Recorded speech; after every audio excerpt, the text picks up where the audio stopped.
बिस्मिल्लाहिर्रहमानिर्रहीम। अस्सलाम वालेकुम फ्रेंड्स, कैसे हैं आप? आई होप अल्लाह के करम से आप ठीक होंगे। Welcome back to my YouTube channel. आज मैं अपने प्यारे प्यारे फ्रेंड्स के लिए बड़े मज़े का स्पेशल ठंडा ठंडा कूल कूल समर स्पेशल लाल शरबत की रेसिपी बनाने जा रही हूँ। आप इसको जामे शीरी कह लें या रूह अफ़ज़ा, कोई फ़र्क नहीं पड़ता जनाब। इतना मज़े का, इतना टेस्टी और फ्लेवरफुल बना है कि आप मार्केट से लाना भूल जाएंगे। तो आप इसको कम बजट में घर में बना के इजीली एंजॉय कर सकते हैं सफाई के साथ। ये ना सिर्फ बड़ों का फेवरेट है बल्कि बच्चे भी इसको बहुत ज़्यादा लाइक करते हैं। स्पेशली रमज़ान में और ईद के मौके में इसको बहुत ज़्यादा इस्तेमाल किया जाता है।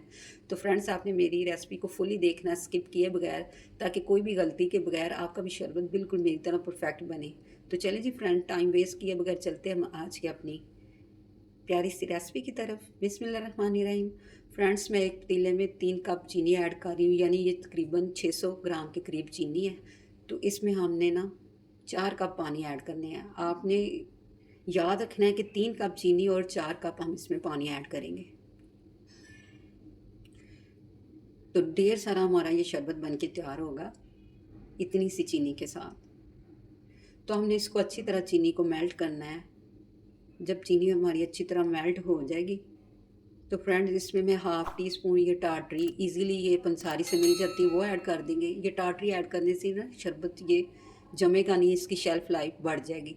तो इसमें फूड कलर मैं यूज़ कर रही हूँ। आप जितना रिक्वायर्ड हो उतना डाल लें। लिक्विड ले लें, अगर ड्राई है तो आप उसको पानी में डिज़ोल्व करके डाल सकते हैं। 2 चम्मच मैं इसमें रोज़ वाटर ऐड कर रही हूँ।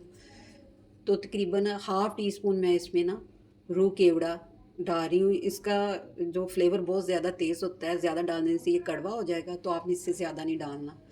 अब हमने शरबत को इतना पकाना है मीडियम फ्लेम पे, ये थिक होना शुरू हो जाए। जैसे इसमें बॉयल आएंगे तो ये हमारा शरबत ना थिक होना शुरू हो जाएगा। फ्रेंड्स, अब इसमें मैं हाफ़ टी स्पून ना नमक भी ऐड कर देंगे। इससे बड़ा मज़ेदार ना फ्लेवर डेवलप होगा। ये चेक करें, ये चम्मच के बैग पे आप इसको चेक कर सकते हैं। ये देखिए, इसमें थिकनेस आ गई है। इतनी थिकनेस हमें चाहिए क्योंकि ठंडा होने के बाद ये मज़ीद गाढ़ा हो जाएगा। तो फ्रेंड्स, अब हम इसको ठंडा होने के लिए रख देते हैं। फ्रेंड्स, शरबत हमारा ठंडा हो चुका है, तो अब हम इसको स्ट्रेनर की मदद से स्ट्रेन कर लेंगे ताकि इसमें कोई कचरा वगैरह है तो वो भी निकल जाए। तो चेक करें, हमें इसकी इतनी थिकनेस चाहिए। आप इसको किसी भी शीशे की बोतल में जो बिल्कुल ड्राई हो उसमें आप डाल के इसको स्टोर कर सकते हैं। तो फ्रेंड्स, अब हम इसको प्रेजेंट करते हैं। मैंने एक ग्लास लिया, उसके किनारों को गीला कर लिया और पिसी हुई चीनी में लगा के हम इसको ना डेकोरेट कर लेंगे। ये देखिए इस तरह, क्योंकि हमने रेस्टोरेंट स्टाइल एक लुक तो देनी है ना। जो चीज़ पीने में अच्छी लगे तो वो देखने में भी अच्छी होनी चाहिए। तो ग्लास हमारा बड़ा है, तो अब इसमें मैं 3 चम्मच के करीब ना ये लाल शरबत ऐड करूँगी और आप ठंडा पानी इसमें यूज़ करें।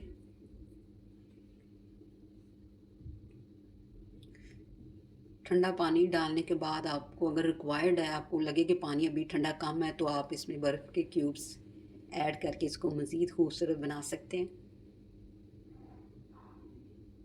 तो अब इसको हम डेकोरेट करते हैं 2 गुलाब की पत्तियों से। तो जनाब चेक करें हमारी फाइनल लुक, कितना अमेजिंग, कितना यमी है। देख के दिल कर रहा है ना, just looking like a wow.